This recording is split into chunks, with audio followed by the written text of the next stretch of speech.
Mais peut-être, c'est vrai que le quoi un peu un coup de feu, c'est vrai que le quoi un peu un coup de feu, YouTube peut pas tomber. Le quoi un peu un coup de feu, mais quoi un peu feu, on va bien charger me voir. Mais là, mais là, commenter, mais partager. Et quand le feu le voir. Alors, bois subscribe à le Google. Et ouais, ouais, s'abonner. Ah, s'abonner. S'abonner, moi. Là, je vais s'abonner. Yo, il y a pas au django, mais bon, bon, ne me va me désabonner. Voilà, désabonner. Il y a un peu t'abonner. Abalé que au glomen, abonne ma première pour moi le YouTube, caca, bon, quoi. Jagbagba, na like, na comment. Yes. Na subscribe.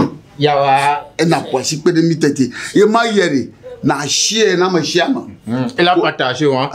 Na share na ma share quoi. Ma share ma poga anyabadi. Oui chuchu ponela. O vivi moi. Ye alo le que. Et toi quoi. Quand tu as du pas la tomber. Et il y a au gros moi.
Attends, ok, je dors.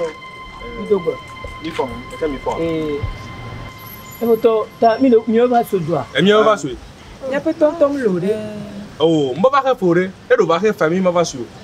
Et voilà, mi de coucou. Il y a un ton minimal lieu. Ne gloire. Et de n'y a rien mis gloire de. Ici. Ah, regarde. Et ce fait, il y a un mot, on est coucou de Théo. Parce que ce fait, il y a un tu carré que va et tu n'as même pas tué les bégas. Les miens peut-être avec quoi. Il faut que tu n'as pas sauté. Et Minya.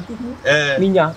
Mais ce forme, il va pas te faire quoi sauter. Il n'a pas tué fait que comme il n'a pas quoi mais. Voilà que je body ne gloire. Il y a un ton il fait mi nous na ti. Il y a dit ne ma dit ne mia. Il y a chez mi ko don là. Ko gade non. Ne mia ko to va ne va refaire le même ko. Ne va ko. On y va. Ah, on regarde. Oh. Ne ko le quoi un peu un coup de feu. Ah voilà, même là. Comme ma de gomo. Me beau là. Pas du Togo. Ne mia ko to va ne va refaire. Ne va refaire combien va 6 ans. Pare mi de coucou. Et do dore na mi milo. Mi brula wood. Et nyame mi do la doa. Il me va refaire. Ne va. Ne va refaire. Bon, ne mi blonné bonade. Mi va, il va de ukuna mi mi gâté quoi. Fuga va bouffa là. Nyama melio. Au matin premier peu toi que me le c'est rapide toi même les bien de copier assimilé. Tu l'as ce cabia ce premier peu toi. Et comme elle. Il a blonde pour nemia. Mi gba video là. Les miens peut faire quoi? Les faire tu fais mieux peu toi mais. Les faire tu fais toi mais. Il a nyama quoi sonami. Mi me glo nyare pe na mi chokwa mi va sozone. Oh, o so o ma va dari. Elle nyama na mi apo toi. Ko bonade mi me gba mi atolo. Amiga. Bien mi là. Il veut faire une fille là va faire un point sur. Dans moment il y a quoi mais pas peut-être on y quoi quoi ça. Il y a pas peut-être là pas tu fais mieux peu toi mais. Il va donc. Ah, mais quoi ya. Oh, ngejo. Osozo na mi pas. Osozo. Ah on Yo. Mais mi souhaité mi tava ouais, je peux quand même quoi mais mi souhaité hein. Oh, mi sozo. Ah ouais. Oh, abo mi ami kai. Ami kai. Oh, mi sozo balaka. Ah ouais. Mi va sozo. Et mi suivre. On a mis quoi, mi va sozo, et mi va sozo. Coucou, pas de coucou nem. Nyanto de kui. Non vu que non na no vinci. De coucou nem. Makage. Voilà, Gigi, ma paix. Ah, regarde. Hein? Et ce peigna, moi, on est néo. Et ce peigna, d'où va se peut, on m'a fait son fait tant que on l'a fait, mais après, mais la facture, se peut faire quoi? Et il y a un effort. Tu nous fais les néo sur ce peu, ça va tant que. Ah, on est une chose comme quoi, on est du moins ma dépêche. Moi, ma dépêche. Tu vas battre le web.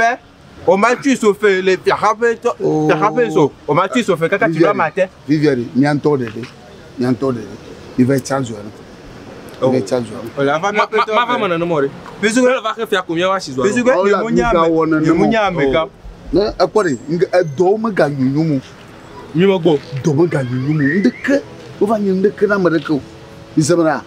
va être chaîne à ma cora. Amaga, non, va refaire, on va refaire quoi. Ils vont y aller. D'accord, c'est bon, bon, marquez voilà. Marquez Mara, Kashimango. Il y a là. Au maman, quoi. Il m'a dit comment? Il m'a dit quoi? Et je veux quand même un petit moment.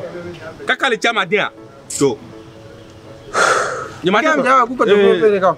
Mijo, mia yame ogbo. Nyevunya mega. Avec elle. On l'a fait quoi bien un peu avec elle. Beaucoup de malhonnêtes.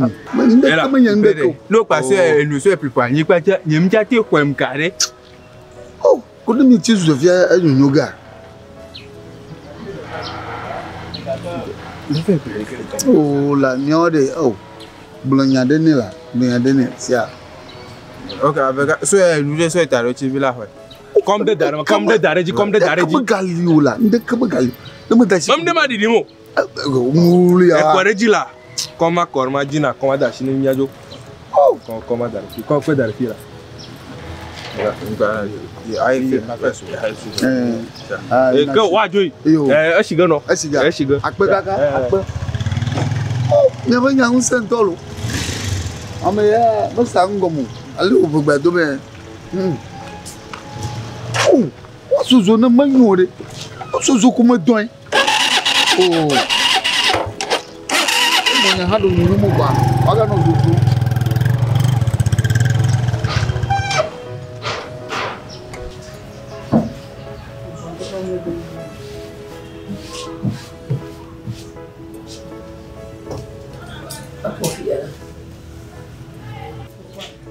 Yeah. Ini kita dia ini kita tu campur dengan ni.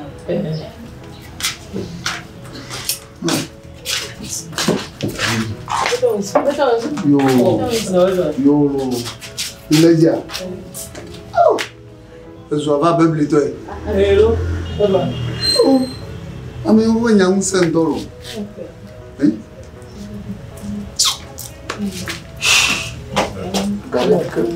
Fousseni. Yo. Oh, j'ai dit non. Ah. Donc il faut qu'il y ait. Il faut le. Et il me carré. Eh. Ah, bien de l'édit. Peut-être Fousseni. Allez qui nous plaît derrière. Et Mila Togo, Mila à Contana, petit au petit à Tintiwa. Et nous venons à Boba quoi. Et il y a un contact. Je vais s'en aller. L'homme vit, des cailloux à tourner, il y a un contact. Quand tu vas devoir avec cailloux à tourner, il y a un résultat. On peut vous cailler.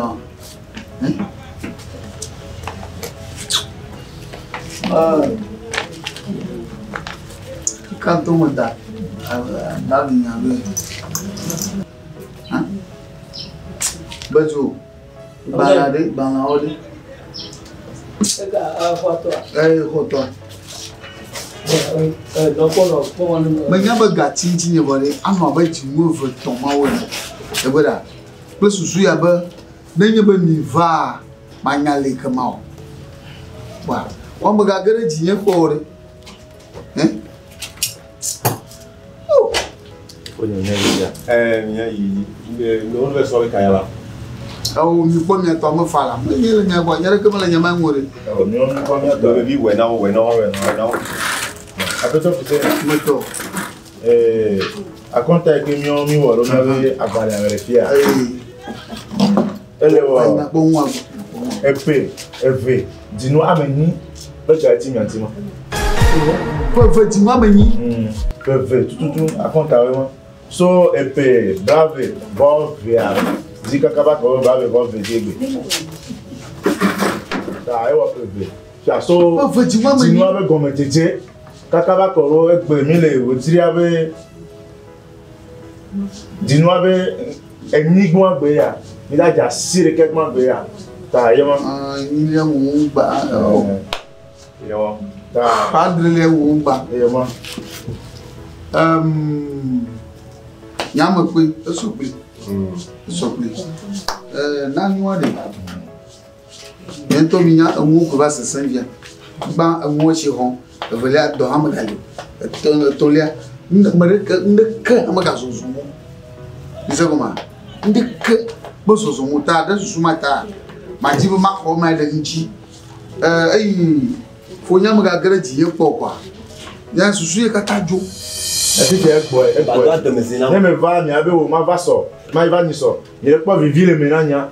Ah, amega va ntombo. Ta mi di na wa ko. Ya hoga o zerika. Ya hoga o zerika. Sukulu ni attentif monter.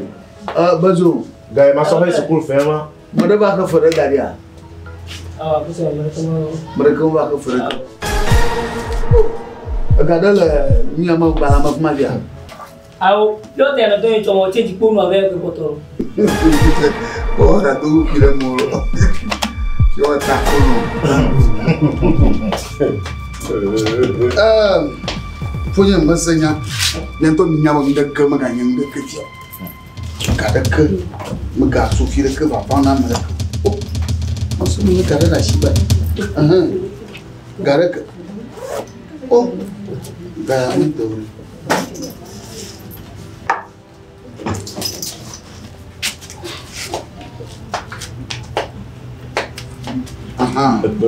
Peu outri.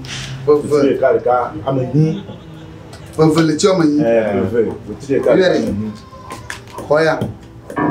Lima gloyano là. Le petit vraiment. C'est comment? Le petit vraiment. Khoya yi. Alaba agbenya même lagba. Ko shiragba. Nka yi tso ibona. O bono doro oga. Ama sonde lo to duro o bono oga. O va quoi. Kaka jura quoi.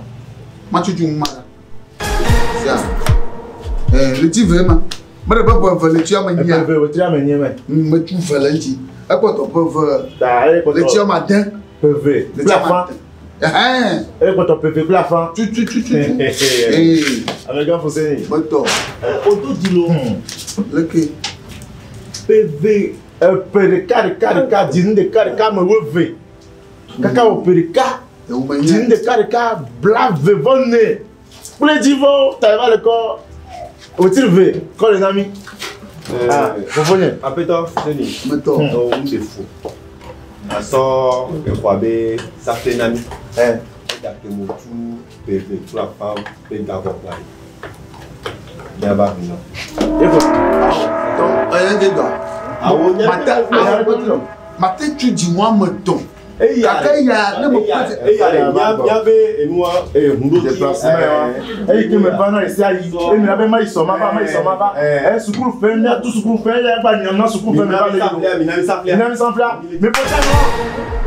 mais peut-être non, peut-être Minami moto sans flair. Mais dis-moi, il va qui et il tombe dans Minami sans flair. Ah mais quand Fousseni, Minami sans flair. On a dit que va se mettre encore. Ah oui, blanc malais ben. Minami sans flair. Mais ça s'appelle pas.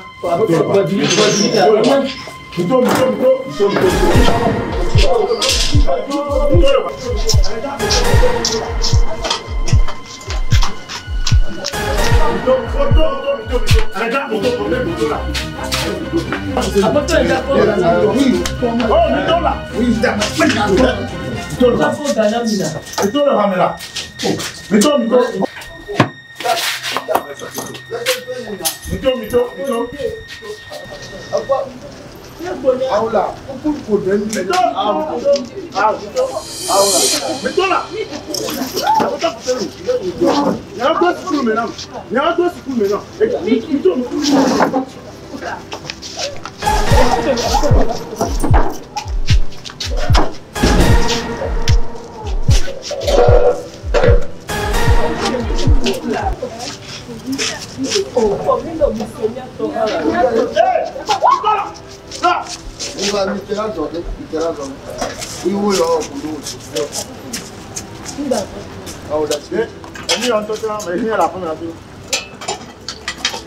Non mais mijo.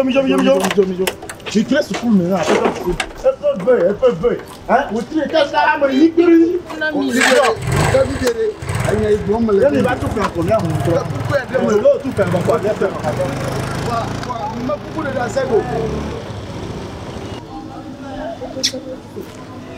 Comment tu fais? Allez-moi le vieux. Il y a une réa pour moi. Agbeko pour Agbeko. Ils sont blancs avec bien longtemps. Quand vous n'y êtes pas mais. On tout moi quand ça tient Dieu et ben kabomo. Puis à tiens du pono à tu maman, tiens du pono à tu tires maman. Il y a comme même un non il a vu mais. Oh, il y a une réa pour moi. C'est ça. Tout là blanc avec bien va ben. C'est ça. Oh vous que blanc avec quoi? On y a mis à pour moi là. Non d'accord, c'est ça.